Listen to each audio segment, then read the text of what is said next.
ಶ್ರೀ ಗುರು ಗಣಪತಿಭ್ಯಾಂ ನಮಃ. ಶ್ರೀ ಶಾರದಾಂಬಾಯೇ ನಮಃ. ಎಲ್ಲ ನನ್ನ ಆತ್ಮೀಯ ವೀಕ್ಷಕ ಬಂಧುಗಳಿಗೆ ನಮಸ್ಕಾರ. ವೀಕ್ಷಕರೇ, ಕ್ರೋಧಿ ನಾಮ ಸಂವತ್ಸರ, ದಕ್ಷಿಣಾಯಣ, ವರ್ಷ ಋತು, ಭಾದ್ರಪದ ಮಾಸ, ಸೆಪ್ಟೆಂಬರ್ ತಿಂಗಳ ಮಾಸ ಭವಿಷ್ಯವನ್ನು ತಿಳ್ಕೊಳ್ಳೋಣ ವೀಕ್ಷಕರೇ. ವಿಶೇಷವಾಗಿ ಭಾದ್ರಪದ ಮಾಸದಲ್ಲಿ ಬರುವಂತಹ ಎರಡು ಪ್ರಮುಖವಾದಂತಹ ಹಬ್ಬಗಳು ಅಂತ ಹೇಳಿದರೆ, ಒಂದು ಸ್ವರ್ಣಗೌರಿ ವ್ರತ, ವರಸಿದ್ಧಿ ವಿನಾಯಕ ವ್ರತ. ಸೆಪ್ಟೆಂಬರ್ 6ನೇ ತಾರೀಕು ಸ್ವರ್ಣಗೌರಿ ವ್ರತಾಚರಣೆ ಮಾಡುವಂತಹ ದಿನ. ಅದೇ ರೀತಿಯಾಗಿ ಸೆಪ್ಟೆಂಬರ್ 7ನೇ ತಾರೀಕು ವರಸಿದ್ಧಿ ವಿನಾಯಕ ವ್ರತಾಚರಣೆ ಮಾಡುವಂತಹ ದಿನಗಳಾಗಿರುತ್ತೆ. ಇಂತಹ ಪರ್ವಕಾಲದಲ್ಲಿ ಆ ದೇವತೆಗಳನ್ನು ಆರಾಧನೆ ಮಾಡಿ ಹೆಚ್ಚಿನ ಶುಭ ಫಲಗಳನ್ನು ಪಡೆಯೋದಕ್ಕೆ ಕಾರಣವಾಗಲಿ ಅಂತ ಹೇಳ್ತಾ, ಕಲಿಯುಗದಲ್ಲಿ ಅತ್ಯಂತ ಪ್ರಧಾನವಾಗಿ ಅಂದರೆ ಕ್ಷಿಪ್ರವಾಗಿ ವರವನ್ನು ಕೊಡುವಂತಹ ದೇವತೆಗಳು ಅಂತ ಹೇಳಿದರೆ ವಿನಾಯಕ ಮತ್ತು ದುರ್ಗಿ.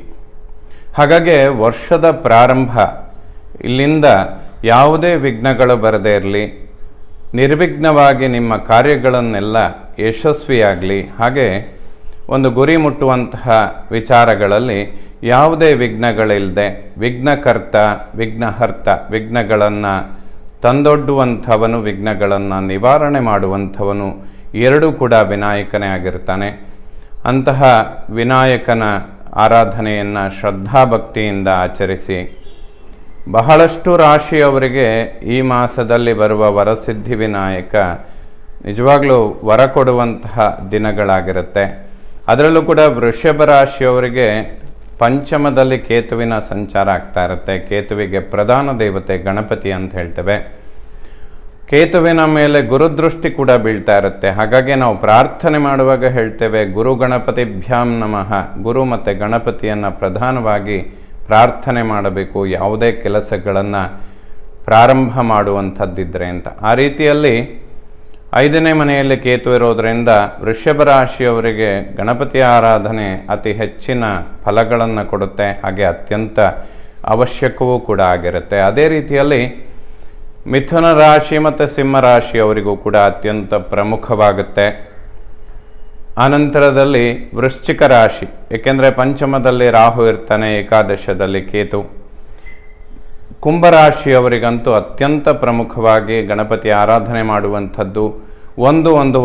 ಒಂದೂವರೆ ವರ್ಷಗಳ ಕಾಲ ರಾಹುಕೇತುಗಳ ಸಂಚಾರ ದ್ವಿತೀಯಾಷ್ಟಮದಲ್ಲಾಗ್ತಾ ಇರುತ್ತೆ. ಹಾಗಾಗಿ ಕುಂಭರಾಶಿಯವರಿಗೆ ಅತ್ಯಂತ ಅವಶ್ಯಕವಾಗುತ್ತೆ. ಮೀನರಾಶಿಯವರಿಗೂ ಕೂಡ ಈ ರೀತಿಯಾಗಿ ಈ ವರ್ಷದಲ್ಲಿ ಬರುವಂತಹ ಈ ವರಸಿದ್ಧಿ ವಿನಾಯಕ ವ್ರತಾಚರಣೆ ಮಾಡುವಂಥದ್ದು ಹಲವು ರಾಶಿಯವರಿಗೆ ಖಂಡಿತ ಶುಭ ಫಲಗಳನ್ನು ಕಾಣೋದಕ್ಕೆ ಸಾಧ್ಯ.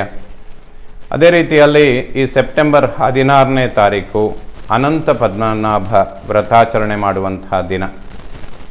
ಆ ಒಂದು ಸಂಕಲ್ಪ ಇರುವಂಥವರು ಆ ವ್ರತವನ್ನು ಆಚರಣೆ ಮಾಡೋದರಿಂದ ಖಂಡಿತ ಶುಭ ಫಲಗಳನ್ನು ಪಡಿತಾರೆ.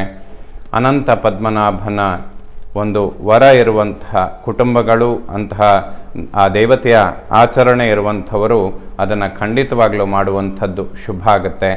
17ನೇ ತಾರೀಕು ರಾಹು ಜಯಂತಿ. ಯಾರ್ಯಾರಿಗೆ ರಾಹು ಸಂಬಂಧವಾದ ದೋಷಗಳಿದೆ ಅಥವಾ ರಾಹು ದಶೆ ನಡೀತಾ ಇದೆ, ಸರ್ಪದೋಷಗಳಿರುವಂಥವರು ರಾಹು ಜಯಂತಿಯಲ್ಲಿ ರಾಹುವಿಗೆ ಅರ್ಚನೆ ಮಾಡುವಂಥದ್ದು, ಉದ್ದಿನ ಕಾಳನ್ನು ದಾನ ಕೊಡುವಂಥದ್ದು, ಇವೆಲ್ಲ ರಾಹು ದೋಷಗಳ ಪರಿಹಾರಕ್ಕೆ ಅತ್ಯಂತ ಅವಶ್ಯಕವಾಗುತ್ತೆ. ಈ 1 ವರ್ಷಗಳ ಕಾಲದಲ್ಲಿ ಸ್ವಲ್ಪ ರಾಹು ದೋಷ ಇರುವಂತಹ ರಾಶಿಗಳು ಅಂತ ಹೇಳಿದರೆ, ಮೇಷರಾಶಿಯವರಿಗೆ 12ರಲ್ಲಿ ರಾಹು ಇದ್ದಾನೆ. ಅದೇ ರೀತಿಯಾಗಿ ಸಿಂಹ ರಾಶಿಯವರಿಗೆ ಅಷ್ಟಮದಲ್ಲಿ ರಾಹುವಿನ ಸಂಚಾರ ಆಗ್ತಾ ಇರುತ್ತೆ, 8ನೇ ಮನೆಯಲ್ಲಿ. ಕನ್ಯಾ ರಾಶಿಯವರಿಗೆ ಸಪ್ತಮದಲ್ಲಿ ರಾಹುವಿನ ಸಂಚಾರ. ವೃಶ್ಚಿಕ ರಾಶಿಯವರಿಗೆ ಪಂಚಮದಲ್ಲಿ ರಾಹುವಿನ ಸಂಚಾರ ಆಗ್ತಾ ಇರುತ್ತೆ. ಕುಂಭ ರಾಶಿಯವರಿಗೆ ದ್ವಿತೀಯ ಕುಟುಂಬ ವಾಕ್ಸ್ಥಾನದಲ್ಲಿ ರಾಹುವಿನ ಸಂಚಾರ ಆಗ್ತಾ ಇರುತ್ತೆ. ಈ ಎಲ್ಲ ರಾಶಿಯವರಿಗೆ ಸ್ವಲ್ಪ ರಾಹುವಿನ ಅನುಗ್ರಹ ಆದರೆ ಸಮಸ್ಯೆಗಳು ಸ್ವಲ್ಪ ಕಡಿಮೆ ಆಗೋದಕ್ಕೆ ಸಾಧ್ಯ ಆಗುತ್ತೆ. ಹಾಗಾಗಿ ಈ ಸೆಪ್ಟೆಂಬರಲ್ಲಿ ಬರುವಂತಹ ವಿಶೇಷವಾದ ಹಬ್ಬದ ದಿನಗಳಲ್ಲಿ ಆ ದೇವತೆಗಳನ್ನು ಆರಾಧನೆ ಮಾಡೋದರಿಂದ ಬಹಳಷ್ಟು ಜಾತಕದಲ್ಲಿರುವ ಕೆಲವೊಂದಷ್ಟು ಸಮಸ್ಯೆಗಳನ್ನು ಪರಿಹಾರ ಮಾಡಿಕೊಳ್ಳೋದಕ್ಕೆ ಅತಿ ಉತ್ತಮವಾದಂತಹ ಪರ್ವಕಾಲಗಳು ಇದಾಗಿರುತ್ತೆ. ಇದನ್ನು ಆಚರಣೆ ಮಾಡಿದರೆ ವರ್ಷ ಪೂರ್ತಿ ಸ್ವಲ್ಪ ಅನುಕೂಲಗಳನ್ನು ಕಾಣೋದಕ್ಕೂ ಕೂಡ ಇವೆಲ್ಲ ಸಹಾಯ ಮಾಡುವಂಥದ್ದಿರುತ್ತೆ ವೀಕ್ಷಕರೇ. ಈ ರೀತಿಯಾಗಿ ಈ ಒಂದು ಸೆಪ್ಟೆಂಬರ್ ತಿಂಗಳಲ್ಲಿ ಬದಲಾಗುವ ಗ್ರಹಗಳ ಬಗ್ಗೆ ತಿಳ್ಕೊಳ್ಳೋಣ. ಸೆಪ್ಟೆಂಬರ್ 4ನೇ ತಾರೀಕು ಬುಧ ಸಿಂಹರಾಶಿಯನ್ನು ಪ್ರವೇಶ ಮಾಡ್ತಾನೆ. ಸೆಪ್ಟೆಂಬರ್ 16ನೇ ತಾರೀಕು ಸೂರ್ಯ ಕನ್ಯಾ ರಾಶಿಯನ್ನು ಪ್ರವೇಶ ಮಾಡ್ತಾನೆ. ಅಂದರೆ ಸೆಪ್ಟೆಂಬರ್ 4ರಿಂದ ಸೆಪ್ಟೆಂಬರ್ 16ರ ತನಕ ಬುಧಾದಿತ್ಯ ಯೋಗ ಅನ್ನುವಂಥದ್ದು ಸಿಂಹರಾಶಿಯಲ್ಲೇ ನಡೀತಾ ಇರುತ್ತೆ. ಇದು ಬಹಳ ಉತ್ತಮವಾದಂತಹ ಸಮಯ ಆಗಿರುತ್ತೆ. ಯಾಕೆಂದರೆ ಸರ್ವೇ ಸಾಮಾನ್ಯವಾಗಿ ಜ್ಯೋತಿಷ್ಶಾಸ್ತ್ರದಲ್ಲಿ ಪ್ರಧಾನವಾಗಿ ಬೇಕಾಗಿರುವಂತಹ ಅಥವಾ ಎಲ್ಲರ ಜಾತಕದಲ್ಲಿ ಇರಬಹುದಾದಂತಹ ಯೋಗ ಅಂತ ಹೇಳಿದರೆ ಬುಧಾದಿತ್ಯ ಯೋಗ. ಆತ್ಮ ಮತ್ತು ಜ್ಞಾನ ಅನ್ನುವಂತಹ ಎರಡು ಗ್ರಹಗಳ ಯುತಿಯಾದಾಗ ಒಬ್ಬ ಮನುಷ್ಯನಿಗೆ ಆತ್ಮಜ್ಞಾನ ಅಂದರೆ ಸಿಕ್ಸ್ತ್ ಸೆನ್ಸ್ ಅಥವಾ ಸೂಕ್ಷ್ಮತೆ ಅನ್ನುವಂಥದ್ದು ತುಂಬ ಚೆನ್ನಾಗಿ ಕೆಲಸ ಮಾಡುತ್ತೆ. ಸಮಯ ಸಂದರ್ಭಕ್ಕೆ ಸರಿಯಾಗಿ ಹೊಂದಿಕೊಳ್ಳುವಂಥದ್ದು ಅಥವಾ ಸಮಯಕ್ಕೆ ಮುಂಚಿತವಾಗಿ ಬರಬಹುದಾದಂತಹ ಸಮಸ್ಯೆಗಳನ್ನು ಒಂದು ಊಹಿಸಿಕೊಳ್ಳಬಹುದಾದಂಥದ್ದು, ಅದಕ್ಕೆ ಬೇಕಾದಂತಹ ಪರಿಹಾರಗಳನ್ನು ಸೃಷ್ಟಿ ಮಾಡಿಕೊಳ್ಳುವಂಥದ್ದು, ಇವೆಲ್ಲ ನಿಪುಣತೆ ಅಂತ ಹೇಳುತ್ತೆ. ಅದನ್ನು ಬುಧಾದಿತ್ಯ ಯೋಗದಿಂದ ಪಡ್ಕೊಳ್ಳೋದಕ್ಕೆ ಸಾಧ್ಯ. ಆ ರೀತಿಯಲ್ಲಿ ಆಲ್ಮೋಸ್ಟ್ 4ನೇ ತಾರೀಕಿನಿಂದ 16ನೇ ತಾರೀಕಿನ ತನಕ ಬುಧಾದಿತ್ಯ ಯೋಗ ಬಹಳಷ್ಟು ಶುಭ ಫಲಗಳನ್ನು ಕೊಡುತ್ತೆ ವೀಕ್ಷಕರೇ. 18ನೇ ತಾರೀಕು ಶುಕ್ರ ತುಲಾ ರಾಶಿಯನ್ನು ಪ್ರವೇಶ ಮಾಡ್ತಾನೆ, ತನ್ನ ಸ್ವಕ್ಷೇತ್ರಕ್ಕೆ ಬರ್ತಾನೆ. ಇದು ಬಹಳ ಮುಖ್ಯವಾದಂತಹ ಒಂದು ಪರಿವರ್ತನೆ ಆಗಿರುತ್ತೆ. ಯಾಕೆಂದರೆ ಶುಕ್ರ ತನ್ನ ನೀಚ ಕ್ಷೇತ್ರದಲ್ಲಿದ್ದು ಕೇತುಗ್ರಸ್ತನಾಗಿರ್ತಾನೆ ಎಲ್ಲಿಯ ತನಕ? ಸೆಪ್ಟೆಂಬರ್ 18ರ ತನಕ. ಆನಂತರ ಅವನು ಸ್ವಕ್ಷೇತ್ರಕ್ಕೆ ಬರ್ತಾನೆ. ಸೊ ಸೆಪ್ಟೆಂಬರ್ 18ರ ನಂತರ ಸೃಷ್ಟಿಯಾಗುವಂತಹ ಒಂದು ಶುಕ್ರನ ಪರಿವರ್ತನೆ ಹಲವಾರು ರಾಶಿಗಳಿಗೆ ಒಂದು ರಿಲೀಫನ್ನು ಕೊಡುತ್ತೆ. ಅಥವಾ ಅನವಶ್ಯಕ ಈ ತಾತ್ಕಾಲಿಕವಾಗಿ ಈಗೊಂದು 2 ತಿಂಗಳಿಂದ ಸೃಷ್ಟಿಯಾದಂತಹ ಸಮಸ್ಯೆಗಳಿಗೆ ಪರಿಹಾರಗಳನ್ನು ಕಂಡುಕೊಳ್ಳೋದಕ್ಕೆ ಆ ಶುಕ್ರನ ಪರಿವರ್ತನೆ ಅತ್ಯಂತ ಪ್ರಮುಖವಾಗುತ್ತೆ ವೀಕ್ಷಕರೇ. ಇದೇ ರೀತಿಯಾಗಿ ಸೆಪ್ಟೆಂಬರ್ 23ನೇ ತಾರೀಕು ಬುಧ ಮತ್ತೊಮ್ಮೆ ಸಿಂಹರಾಶಿಯಿಂದ ಕನ್ಯಾ ರಾಶಿಯನ್ನು ಪ್ರವೇಶ ಮಾಡ್ತಾನೆ, ತನ್ನ ಉಚ್ಚ ಕ್ಷೇತ್ರಕ್ಕೆ ಬರ್ತಾನೆ. ಸೊ ಈ ಒಂದು ಸೆಪ್ಟೆಂಬರ್ ತಿಂಗಳಲ್ಲಿ 3 ಗ್ರಹಗಳ ಚಲನೆ ಅನ್ನುವಂಥದ್ದು ಬಹಳಷ್ಟು ಪ್ಲಸ್ ಪಾಯಿಂಟ್ಗಳನ್ನು ಹೊಂದಿರುತ್ತೆ. ಸೂರ್ಯ ಆಲ್ರೆಡಿ ಸ್ವಕ್ಷೇತ್ರದಲ್ಲಿರ್ತಾನೆ. ಬುಧಾದಿತ್ಯ ಯೋಗ ಅನ್ನುವಂಥದ್ದು 4ನೇ ತಾರೀಕಿನಿಂದ ಸೃಷ್ಟಿಯಾಗುತ್ತೆ. ಶುಕ್ರ 18ನೇ ತಾರೀಕು ತನ್ನ ಸ್ವಕ್ಷೇತ್ರಕ್ಕೆ ಬಂದರೆ ಬುಧ ಉಚ್ಚ ಕ್ಷೇತ್ರಕ್ಕೆ 23ನೇ ತಾರೀಕು ಬರ್ತಾನೆ. ಸೊ ಈ ಪ್ರತಿ ತಿಂಗಳು ಬದಲಾಗುವಂತಹ ಗ್ರಹಗಳು ಆಲ್ಮೋಸ್ಟ್ 3ರಿಂದ 4 ಗ್ರಹಗಳು, ಅವರೆಲ್ಲರ ಚಲನೆ ಈ ಮಾಸಗಳಲ್ಲಿ ಅದ್ಭುತವಾಗಿದೆ ಅಂತಲೇ ಹೇಳಬಹುದು ವೀಕ್ಷಕರೇ. ಈ ಎಲ್ಲ ಬದಲಾಗುವಂತಹ ಗ್ರಹಗಳಿಂದ ಸೆಪ್ಟೆಂಬರ್ ತಿಂಗಳಲ್ಲಿ ವೃಶ್ಚಿಕ ರಾಶಿಯವರ ಮಾಸ ಭವಿಷ್ಯ ಹೇಗಿರುತ್ತೆ ನೋಡೋಣ ವೀಕ್ಷಕರೇ. ವೃಶ್ಚಿಕ ರಾಶಿಯವರಿಗೆ ಲಗ್ನ ರಾಶ್ಯಾಧಿಪತಿಯಾದಂತಹ ಕುಜ ಅಷ್ಟಮದಲ್ಲಿರ್ತಾನೆ. ಇದು ಹೆಚ್ಚಿನದಾಗಿ ವೃಶ್ಚಿಕ ರಾಶಿಯವರಿಗೆ ಅಂಥದ್ದೇನು ಸಮಸ್ಯೆ ಆಗೋದಿಲ್ಲ. ಬಟ್ ವೃಶ್ಚಿಕ ಲಗ್ನದವರು ಆರೋಗ್ಯದ ಬಗ್ಗೆ ಹೆಚ್ಚಿನ ಗಮನಗಳನ್ನು ಕೊಡಬೇಕು ಈ ಮಾಸದಲ್ಲಿ. ಯಾಕೆ ಅಂತ ಹೇಳಿದರೆ ನೋಡಿ, 4ನೇ ಮನೆಯಲ್ಲಿ ಶನಿ ಇದ್ದಾನೆ. ಅದನ್ನು ಅರ್ಧಾಷ್ಟಮ ಶನಿ ಅಂತ ಹೇಳ್ತೇವೆ. ಶನಿ ದೃಷ್ಟಿ ವೃಶ್ಚಿಕ ರಾಶಿ ಮೇಲೆ ಬೀಳ್ತಾ ಇರುತ್ತೆ. ಲಗ್ನ ರಾಶ್ಯಾಧಿಪತಿ ಕುಜ ಅಷ್ಟಮದಲ್ಲಿರ್ತಾನೆ. ಈ ತಿಂಗಳ 18ರ ನಂತರ ವ್ಯಯಾಧಿಪತಿ ಶುಕ್ರ ವ್ಯಯಭಾವಕ್ಕೆ ಬರ್ತಾನೆ. ಅಂದರೆ ವ್ಯಯಾಧಿಪತಿ ಶುಕ್ರ ವ್ಯಯದಲ್ಲಿರುವಂಥದ್ದು, ಶನಿ ಅರ್ಧಾಷ್ಟಮದಲ್ಲಿರುವಂಥದ್ದು, ಲಗ್ನ ರಾಶ್ಯಾಧಿಪತಿ ಕುಜ ಅಷ್ಟಮದಲ್ಲಿರುವಂಥದ್ದು, ಈ 3 ಗ್ರಹಗಳ ಚಲನೆ ಅನ್ನುವಂಥದ್ದು ಆರೋಗ್ಯದ ವಿಚಾರಗಳಿಗೆ ನೇರವಾಗಿ ಸಂಬಂಧಪಟ್ಟಿರುತ್ತೆ. ಅದು ವೃಶ್ಚಿಕ ಲಗ್ನದವರಿಗೆ ಪ್ರಮುಖವಾಗಿ ಸಂಬಂಧಪಟ್ಟಿರುತ್ತೆ. ಅದರಲ್ಲೂ ಶುಕ್ರ ದಶೆ ನಡೀತಾ ಇರುವಂಥವರಿಗೆ ನೇರವಾಗಿ ಆರೋಗ್ಯದ ವಿಚಾರಗಳು ಹೆಚ್ಚಾಗಿ ಸಂಬಂಧಪಡುತ್ತೆ. ಸೊ ಈ 3 ಗ್ರಹಗಳ ಚಲನೆಗೆ ಪರಿಹಾರಾರ್ಥವಾಗಿ ಯಾವ ದೇವತೆಯನ್ನು ಆರಾಧನೆ ಮಾಡಬೇಕು ಅಂತ ಕೇಳಿದರೆ ಈ ಮಾಸದಲ್ಲಿ ಬರುವ ಗಣಪತಿಯ ಆರಾಧನೆ ಮಾಡುವಂಥದ್ದು ಖಂಡಿತ ಶುಭ. ಜೊತೆಯಲ್ಲಿ 16ನೇ ತಾರೀಕು ಅನಂತ ಪದ್ಮನಾಭ ವ್ರತ, ಅನಂತ ಪದ್ಮನಾಭನ ದರ್ಶನ ಮಾಡುವಂಥದ್ದು, ಇದೆಲ್ಲ ಅಭಿವೃದ್ಧಿಗಳನ್ನು ಕೊಡುತ್ತೆ. 5th ಹೌಸಲ್ಲಿ ರಾಹು ಇದ್ದಾನೆ, ಪಂಚಮಾರಿಷ್ಟ. 4th ಅಲ್ಲಿ ಅರ್ಧಾಷ್ಟಮ ಶನಿ, ಅಷ್ಟಮದಲ್ಲಿ ಕುಜ, ವ್ಯಯದಲ್ಲಿ ಶುಕ್ರ. ಈ 4 ಗ್ರಹಗಳ ಕಾಂಬಿನೇಷನ್ಗಳಿಗಾಗಿ ಗಣಪತಿ ಮತ್ತು ದುರ್ಗಾ ಪರಮೇಶ್ವರಿಯ ಆರಾಧನೆ ಅಥವಾ ಗಣಪತಿಯ ಒಂದು ವಿಶೇಷ ಪೂಜೆಗಳನ್ನು ಈ ವರಸಿದ್ಧಿ ವಿನಾಯಕ ವ್ರತಾಚರಣೆ ಮಾಡುವಂಥದ್ದು, ಜೊತೆಗೆ ಅನಂತ ಪದ್ಮನಾಭನ ದರ್ಶನ ಮಾಡುವಂಥದ್ದು ತುಂಬ ಅನುಕೂಲಗಳನ್ನು ಕೊಡುತ್ತೆ. ಆರೋಗ್ಯದ ಬಗ್ಗೆ ಸ್ವಲ್ಪ ಗಮನ ಕೊಡಬೇಕು. ಉಳಿದಂತೆ ಉದ್ಯೋಗ, ಹಣಕಾಸಿನ ಪರಿಸ್ಥಿತಿ, ವ್ಯಾವಹಾರಿಕವಾಗಿ ಬಹಳಷ್ಟು ಅಭಿವೃದ್ಧಿಗಳನ್ನು ಕಾಣ್ತೀರಾ ನೀವು. ಯಾಕೆಂದರೆ ಭಾಗ್ಯದಲ್ಲೇ ಬುಧಾದಿತ್ಯ ಯೋಗ ಸೆಪ್ಟೆಂಬರ್ 16ರ ತನಕ ಇರುತ್ತೆ. ಇದಕ್ಕಿಂತ ಅತಿಶಯವಾದ ಅನುಕೂಲದ ಸಮಯ ವೃಶ್ಚಿಕ ರಾಶಿಯವರಿಗೆ ಯಾವುದೂ ಇರೋದಿಲ್ಲ. ಸಾಮಾನ್ಯ ಪ್ರತಿ ವರ್ಷ ಆಗಸ್ಟ್ ಸೆಪ್ಟೆಂಬರ್ ತಿಂಗಳು ವೃಶ್ಚಿಕ ರಾಶಿಯವರಿಗೆ ಅಭಿವೃದ್ಧಿಗಳನ್ನೇ ಕೊಡ್ತಾ ಬರುತ್ತೆ. ಯಾಕೆ ಅಂತ ಹೇಳಿದರೆ ಸೂರ್ಯ ಸ್ವಕ್ಷೇತ್ರಕ್ಕೆ ಬರುವಂತಹ ಸಮಯ ಅದು. ವೃಶ್ಚಿಕ ಲಗ್ನ ರಾಶಿಯವರಿಗೆ ಕರ್ಮ ಉದ್ಯೋಗ ಸ್ಥಾನದಲ್ಲಿ ಸೂರ್ಯ ಸ್ವಕ್ಷೇತ್ರದಲ್ಲಿರ್ತಾನೆ. ಸೊ ಎವ್ರಿ ಇಯರ್, ಪ್ರತಿ ವರ್ಷ ವೃಶ್ಚಿಕ ರಾಶಿಯವರು ಈ ಸಮಯದಲ್ಲಿ ಅಭಿವೃದ್ಧಿಗಳನ್ನು ಖಂಡಿತ ಕಾಣ್ತಾ ಇರ್ತೀರ. ಸಾಮಾನ್ಯವಾಗಿ ಅಕ್ಟೋಬರ್ ನವೆಂಬರ್ ಸಮಯಗಳು ಸ್ವಲ್ಪ ಕಿರಿಕಿರಿಗಳನ್ನು ಸೃಷ್ಟಿ ಮಾಡ್ತಾ ಇರುತ್ತೆ. ಇವೆಲ್ಲ ಪ್ರತಿ ವರ್ಷ ಬಂದು ಹೋಗುವಂತಹ ಸಮಯಗಳಾಗಿರುತ್ತೆ. ಬಟ್ ವೃಶ್ಚಿಕ ಲಗ್ನದವರು ಈ 4 ಗ್ರಹಗಳ ಚಲನೆ ಏನಿದೆ, 4th ಹೌಸಲ್ಲಿ ಶನಿ, 5ನೇ ಮನೆಯಲ್ಲಿ ರಾಹು, 8ನೇ ಮನೆಯಲ್ಲಿ ಕುಜ, 12ನೇ ಮನೆಯಲ್ಲಿ ಶುಕ್ರ.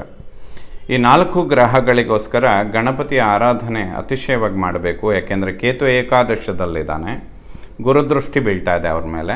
ಲಗ್ನದ ಮೇಲೂ ಕೂಡ ಗುರುವಿನ ದೃಷ್ಟಿ ಬೀಳ್ತಾ ಇದೆ. ಗುರುವಿನ ರಕ್ಷಣೆ ಇರುವಷ್ಟು ಸಮಯ ಗೋಚಾರದಲ್ಲಿ ಬರುವಂತಹ ಈ ಥರದ ಸಮಸ್ಯೆಗಳಿಗೆ ಖಂಡಿತ ಪರಿಹಾರಗಳನ್ನು ಪಡಿತಾ ಬರ್ಬೋದು. ಅದಕ್ಕೆ ಗುರು ಗಣಪತಿಯ ಆರಾಧನೆ ಎಲ್ಲದಕ್ಕೂ ಅತ್ಯಂತ ಪ್ರಮುಖವಾಗಿ ಅವಶ್ಯಕವಾಗಿರುತ್ತೆ. ದ್ವಿತೀಯ ಭಾವವನ್ನು ಕುಟುಂಬ, ವಾಕ್ಯ, ಧನ, ದಾಂಪತ್ಯ ಅಂತ ಹೇಳ್ತೇವೆ. ಕುಟುಂಬ ಸ್ಥಾನ, ವಾಕ್ಸ್ಥಾನದ ಮೇಲೆ ಕುಜನ ದೃಷ್ಟಿ ಬೀಳ್ತಾ ಇರುತ್ತೆ. ಸ್ವಲ್ಪ ಅನವಶ್ಯಕವಾಗಿ ವಾಗ್ವಾದಗಳಿಗೆ ಹೋಗದೇ ಇದ್ದರೆ ಒಳಿತಾಗುತ್ತೆ. ವೃಶ್ಚಿಕ ರಾಶಿಯವರು ಇದನ್ನು ಗಮನಿಸ್ಕೊಳ್ಬೇಕು. ಅನವಶ್ಯಕ ವಾಗ್ವಾದಗಳಿಗೆ ಹೋಗದೇ ಇರೋದು ಉತ್ತಮ. ವಾಕ್ಯಗಳನ್ನು ಸೌಮ್ಯ ಮಾಡಿಕೊಂಡ್ರೆ ಶುಭ ಆಗುತ್ತೆ. ಸ್ವಲ್ಪ ಧನವ್ಯಯಗಳಾದರೂ ಕೂಡ ಲಾಭದಾಯಕವಾಗುತ್ತೆ. ಧನಾಗಮನ ಕೂಡ ಅಷ್ಟೇ ಶುಭವಾಗುತ್ತೆ. ಯಾವುದೇ ಸಮಸ್ಯೆಗಳಿಲ್ಲ. 3ನೇ ಮನೆಯನ್ನು ಒಡಹುಟ್ಟು, ಸೋದರ, ಪರಾಕ್ರಮ ಸ್ಥಾನ ಅಂತ ಹೇಳ್ತೇವೆ. ಒಡಹುಟ್ಟುಗಳ ನಡುವೆ ಸಾಮರಸ್ಯ ಚೆನ್ನಾಗಿರುತ್ತೆ. ಯಾವುದೇ ಸಮಸ್ಯೆಗಳಿರೋದಿಲ್ಲ. ತೃತೀಯಾಧಿಪತಿಯಾದಂತಹ ಶನಿ ಚತುರ್ಥದಲ್ಲಿದ್ದಾನೆ. ಸ್ವಲ್ಪ ಟೆನ್ಷನ್ಗಳಿದ್ದರೂ ಕೂಡ ಅನುಕೂಲಗಳನ್ನು ಖಂಡಿತ ನಿರೀಕ್ಷೆ ಮಾಡ್ಬೋದು. ಯಾವುದಾದ್ರೂ ಹಣಕಾಸಿನ ಎಕ್ಸ್ಪೆಕ್ಟೇಷನ್ ಇದ್ದರೆ ಸೆಪ್ಟೆಂಬರ್ 18ರ ತನಕ ಶುಕ್ರ ಏಕಾದಶದಲ್ಲಿರ್ತಾನೆ.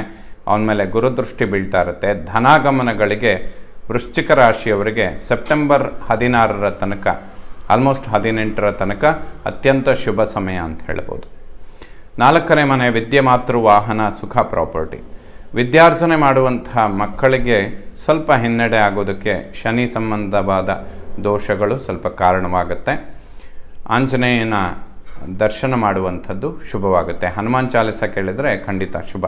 ಮಾತೃವಿನ ಆರೋಗ್ಯದಲ್ಲಿ ಮೂಳೆಗಳು ಮತ್ತು ನರಗಳಿಗೆ ಸಂಬಂಧಿತ ಆರೋಗ್ಯದ ಸಮಸ್ಯೆಗಳು ಬರೋದಕ್ಕೆ ಕಾರಣಗಳಿರುತ್ತೆ. ಅರ್ಧಾಷ್ಟಮ ಶನಿ ಅಂತ ಹೇಳ್ತೇವೆ. ವೃಶ್ಚಿಕ ರಾಶಿಯವರಿಗೆ, ವೃಶ್ಚಿಕ ರಾಶಿ ಅಂತ ಹೇಳಿದರೆ ಚಂದ್ರ ವೃಶ್ಚಿಕದಲ್ಲಿರ್ತಾನೆ, ಮಾತೃಕಾರಕ ಅಂತ ಕೂಡ ಹೇಳ್ತೇವೆ. ಅವನಿಗೆ ಅದು ನೀಚ ಕ್ಷೇತ್ರ ಕೂಡ. ಹಾಗಾಗಿ ಯಾವಾಗ ಮಾತೃಕಾರಕ ಚಂದ್ರ ನೀಚ ಸ್ಥಾನದಲ್ಲಿದ್ದು ವೃಶ್ಚಿಕ ರಾಶಿಯವರಿಗೆ ಶನಿ 4th ಹೌಸ್ಗೆ ಬರ್ತಾನೆ, ಮಾತೃವಿನ ಆರೋಗ್ಯಕ್ಕೆ ಸ್ವಲ್ಪ ತೊಂದರೆಗಳನ್ನು ಮಾಡ್ತಾನೆ. ಈಶ್ವರ ಮತ್ತು ಆಂಜನೇಯನ ಆರಾಧನೆ, ಸ್ತೋತ್ರಗಳನ್ನು ಪಠನೆ ಮಾಡುವಂಥದ್ದು ಶುಭವಾಗುತ್ತೆ. ಭೂಮಿಗೆ ಸಂಬಂಧಪಡುವಂತಹ ವಿಚಾರಗಳು ಈ 1 ಮಾಸಗಳು ಸ್ವಲ್ಪ ಹಿನ್ನಡೆ ಆಗುವಂಥದ್ದಿರುತ್ತೆ. ತದನಂತರದಲ್ಲಿ ಅಭಿವೃದ್ಧಿಗಳನ್ನು ಕಾಣ್ಬೋದು. ಗುರುಬಲ ಇದೆ. ಅದಕ್ಕೆ ನಾವು ಯಾವಾಗಲೂ ಗುರುಬಲದ ಬಗ್ಗೆ ವಿಶೇಷವಾಗಿ ಹೇಳ್ತಾ ಬರ್ತೇವೆ. ಯಾಕೆಂದರೆ ನೋಡಿ, ಗೋಚಾರದಲ್ಲಿ 3-4 ಗ್ರಹಗಳು ವಿಷಮ ಸ್ಥಾನಗಳಿಗೆ ಬಂದರೂ ಕೂಡ ಅದನ್ನೆಲ್ಲ ಸರಿ ಮಾಡ್ಕೊಳ್ಳೋದಕ್ಕೆ ಸಾಧ್ಯವಾಗುವಂಥದ್ದು ಗುರು ಒಬ್ಬನಿಂದ ಮಾತ್ರ. ಹಾಗಾಗಿ ಗುರುಬಲದ ಅವಶ್ಯಕತೆಗಳು ಅತಿಶಯವಾಗಿಯೇ ಇರುತ್ತೆ ಎಲ್ಲ ರಾಶಿಯವರಿಗೂ ಕೂಡ. 5ನೇ ಮನೆ ಜ್ಞಾನ, ಸಂತಾನ, ಪೂರ್ವಪರ ಪುಣ್ಯ. ಪಂಚಮದಲ್ಲಿ ರಾಹು, ಪಂಚಮಾಧಿಪತಿ ಗುರು ಸಪ್ತಮದಲ್ಲಿದ್ದಾನೆ. ಲಗ್ನ ರಾಶಿಯನ್ನು ವೀಕ್ಷಣೆ ಮಾಡ್ತಾನೆ. ಸಂತಾನದ ಅಂಚಿನಲ್ಲಿರುವಂಥವರು ಸ್ವಲ್ಪ ಸುಬ್ರಹ್ಮಣ್ಯನಿಗೆ ಸಂಬಂಧಪಡುವಂತಹ ಸ್ತೋತ್ರಗಳನ್ನು ಪಠನೆ ಮಾಡಿ. ಗುರುಬಲ ಇದೆ, ಖಂಡಿತ ಶುಭವಾಗುತ್ತೆ. ಪುತ್ರ ಸಂತಾನ ಇದೆಲ್ಲ ಶುಭ ಫಲ ಅಂತಲೇ ಹೇಳ್ಬೋದು. 6ನೇ ಮನೆ ಶತ್ರು, ಋಣ, ರೋಗಸ್ಥಾನ. ಷಷ್ಠಾಧಿಪತಿ ಕುಜ ಅಷ್ಟಮದಲ್ಲಿದ್ದಾನೆ. ವಿಪರೀತ ರಾಜಯೋಗ ಅಂತ ಹೇಳ್ಬೋದು. ಯಾವುದೇ ಶತ್ರುಬಾಧೆಗಳಿರೋದಿಲ್ಲ. ಸ್ನೇಹಿತರಿಂದ ಅನುಕೂಲಗಳಾಗುತ್ತೆ ಅಂತ ಹೇಳ್ಬೋದು. 7ನೇ ಮನೆ ಮಾಂಗಲ್ಯ, ವಿವಾಹ, ದಾಂಪತ್ಯ. ವೃಶ್ಚಿಕ ರಾಶಿಯವರಿಗೆ ವಿವಾಹಕ್ಕೆ ಅತ್ಯಂತ ಶುಭ ಸಮಯ. ಯಾವುದೇ ಅಡೆತಡೆಗಳಿಗೆ ಖಂಡಿತ ಅವಕಾಶ ಇರೋದಿಲ್ಲ. ದಂಪತಿಗಳು ಕೂಡ ಆರೋಗ್ಯದಲ್ಲಿ ಅಭಿವೃದ್ಧಿಗಳನ್ನು ಕಾಣುವಂತಹ ಸಮಯ.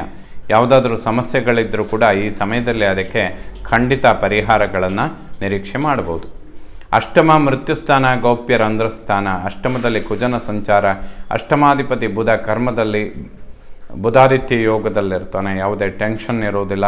ಸ್ವಲ್ಪ ವಾಕ್ಯಗಳನ್ನು ಸೌಮ್ಯ ಮಾಡ್ಕೊಳ್ಳಿ, ಅನವಶ್ಯಕ ವಾಗ್ವಾದಗಳನ್ನು ಮಾಡದೇ ಇದ್ದರೆ ಶುಭವಾಗುತ್ತೆ. 9ನೇ ಮನೆಯನ್ನು ಭಾಗ್ಯಸ್ಥಾನ ಅಂತ ಹೇಳ್ತೇವೆ. ಪಿತೃಕಾರಕ ಸೂರ್ಯ ಸ್ವಕ್ಷೇತ್ರದಲ್ಲಿರ್ತಾನೆ, ಭಾಗ್ಯೋದಯಗಳಾಗುತ್ತೆ, ಯಾವುದೇ ಸಮಸ್ಯೆಗಳಿಲ್ಲ. ದಶಮವನ್ನು ಕರ್ಮ ಉದ್ಯೋಗ ಸ್ಥಾನ. ವೃಶ್ಚಿಕ ರಾಶಿಯವರಿಗೆ ಕರ್ಮ ಉದ್ಯೋಗದಲ್ಲಿ ಅಭಿವೃದ್ಧಿ, ಬಡ್ತಿ, ಪ್ರಮೋಷನ್ ಇದನ್ನೆಲ್ಲ ಖಂಡಿತ ಎಕ್ಸ್ಪೆಕ್ಟ್ ಮಾಡ್ಬೋದು. ಉನ್ನತ ಸ್ಥಾನಮಾನಗಳನ್ನು ನಿರೀಕ್ಷೆ ಮಾಡಿದರೆ ಖಂಡಿತ ಅನುಕೂಲಗಳನ್ನು ಪಡಿತೀರಾ. ಉದ್ಯೋಗದ ಪರಿವರ್ತನೆಗಳಿಂದನೂ ಕೂಡ ಯಾವುದೇ ಸಮಸ್ಯೆಗಳಾಗೋದಿಲ್ಲ. ವೃಶ್ಚಿಕ ರಾಶಿಯವರಿಗೆ ಕರ್ಮ ಉದ್ಯೋಗ ಅತಿಶಯ ಶುಭ ಫಲ. ಕರ್ಮಾಧಿಪತಿ ಸೂರ್ಯ ಸೆಪ್ಟೆಂಬರ್ 16ರ ನಂತರ ಏಕಾದಶ ಸ್ಥಾನವನ್ನು ಪ್ರವೇಶ ಮಾಡ್ತಾನೆ. 23ರ ನಂತರ ಬುಧನು ಕೂಡ ಉಚ್ಚ ಕ್ಷೇತ್ರಕ್ಕೆ ಬರ್ತಾನೆ. ಕರ್ಮಾಧಿಪತಿ ಲಾಭಾಧಿಪತಿಯ ಯುತಿ ಆಗುವಂಥದ್ದು, ಅವರ ಮೇಲೆ ಗುರುದೃಷ್ಟಿ ಬೀಳುವಂಥದ್ದು, ಬಹಳ ಸಮಯದಿಂದ ನಿರೀಕ್ಷೆ ಇರುವಂತಹ ಯಾವುದಾದ್ರೂ ಲಾಭಗಳನ್ನು ಪಡೆಯೋದಕ್ಕೆ ಖಂಡಿತ ವೃಶ್ಚಿಕ ರಾಶಿಯವರಿಗೆ ಸಾಧ್ಯವಾಗುತ್ತೆ. ಇದು ಬಹಳ ಉತ್ತಮವಾದಂತಹ ಒಂದು ಯೋಗ, ಅತಿ ಉತ್ತಮವಾದಂತಹ ಸಮಯ ಅಂತ ಕೂಡ ಹೇಳ್ಬೋದು. ವ್ಯಯಭಾವವನ್ನು ಮೋಕ್ಷ ಸ್ಥಾನ ಅಂತ ಹೇಳ್ತೇವೆ. ಸೆಪ್ಟೆಂಬರ್ 18ರ ನಂತರ ಶುಕ್ರ ವ್ಯಯಭಾವವನ್ನು ಪ್ರವೇಶ ಮಾಡ್ತಾನೆ. ಸೊ 3-4 ಗ್ರಹಗಳ ಕಾಂಬಿನೇಷನ್ಗಳು ನಾನೇನು ಹೇಳಿದ್ದೇನೆ ಪ್ರಾರಂಭದಲ್ಲಿ. ವೃಶ್ಚಿಕ ರಾಶಿಯವರಿಗೆ ಲಗ್ನ ರಾಶ್ಯಾಧಿಪತಿ ಕುಜ 8ನೇ ಮನೆಯಲ್ಲಿರುವಂಥದ್ದು, ಶನಿ 4ನೇ ಮನೆಯಲ್ಲಿರುವಂಥದ್ದು, ಶುಕ್ರ 12ನೇ ಮನೆಯಲ್ಲಿರುವಂಥದ್ದು. ಈ 4 ಕಾಂಬಿನೇಷನ್ಗಳಿಗೆ ಗುರುಗಳ ಒಂದು ಆರಾಧನೆ, ಗುರುಗಳ ದರ್ಶನ, ಗುರುಗಳಿಗೆ ಸಂಬಂಧಪಟ್ಟ ಸ್ತೋತ್ರಗಳನ್ನು ಪಠನೆ ಮಾಡಿ ಖಂಡಿತ ಶುಭವಾಗುತ್ತೆ. 17ನೇ ತಾರೀಕು ರಾಹು ಜಯಂತಿ ಅನ್ನುವಂಥದ್ದಿರುತ್ತೆ. ರಾಹುವಿಗೆ ಅರ್ಚನೆ, ಉದ್ದಿನ ಕಾಳು ದಾನ ಮಾಡುವಂಥದ್ದು, ಇವೆಲ್ಲ 5th ಹೌಸಲ್ಲಿ ರಾಹುವಿನ ದೋಷಕ್ಕೆ ಪರಿಹಾರ ಕಂಡುಕೊಳ್ಳೋದಕ್ಕೆ ಸಾಧ್ಯವಾಗುತ್ತೆ. ಎಲ್ಲ ನವಗ್ರಹಗಳು ಕೂಡ ವೃಶ್ಚಿಕ ರಾಶಿಯವರಿಗೆ ಶುಭ ಫಲಗಳನ್ನೇ ಕೊಡಲಿ. ನೇರವಾಗಿ ಬೇಕಾಗಿರುವಂತಹ ಬುಧಾದಿತ್ಯ ಯೋಗ, ಕರ್ಮಾಧಿಪತಿ ಸ್ವಕ್ಷೇತ್ರ, ಲಾಭಾಧಿಪತಿ ಉಚ್ಚಕ್ಷೇತ್ರ, ಇವೆಲ್ಲ ಅತಿಶಯವಾದ ಫಲಗಳನ್ನು ಈ ತಿಂಗಳಲ್ಲಿ ಕಾಣ್ತೀರಾ. 1-2 ಗ್ರಹಗಳಿಗಾಗಿ ಕೆಲವು ಸಣ್ಣ ಪುಟ್ಟ ಪರಿಹಾರ, ಅದರಲ್ಲೂ ಕೂಡ ವರಸಿದ್ಧಿವಿನಾಯಕ ವ್ರತ, ಅನಂತ ಪದ್ಮನಾಭ ವ್ರತ, ರಾಹು ಜಯಂತಿ, ಇದು 3 ಆಚರಣೆ ಮಾಡಿದರೆ ಖಂಡಿತ ಶುಭವಾಗುತ್ತೆ. ಶ್ರೀ ಶಾರದಾ ಪರಮೇಶ್ವರಿಯ ಸಂಪೂರ್ಣ ಅನುಗ್ರಹ ಎಲ್ಲ ನನ್ನ ವೀಕ್ಷಕ ಬಂಧುಗಳ ಮೇಲಿರಲಿ. ಶುಭವಾಗಲಿ ವೀಕ್ಷಕರ.